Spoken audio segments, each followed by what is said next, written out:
po sa inyo lahat. Magandang araw. Maulan. Alam niyo po, kasususpend na ng pasok sa mga opisina ng pamahalaan, pati rin iba sa private.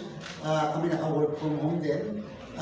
Papasalamat kami sa nananito po kayong lahat despite the weather. At papasalamat din po kami sa laging pagtaguyod nyo sa Top News Asia at sa mga ibang magazine po nito.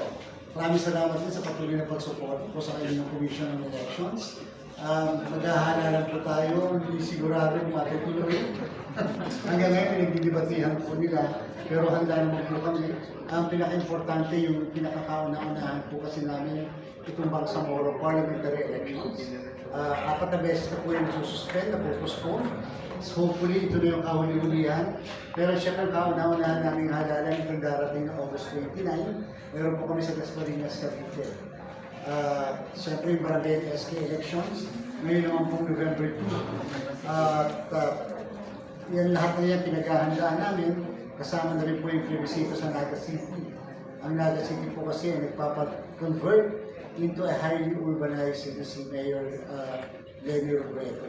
So ganyan po kadami yung mga pinaghahandaan na halala ng inyong Commission on Elections. Talaga naman kung kakailanganin namin ang tulong at suporta ng bawat isa. Maraming salamat.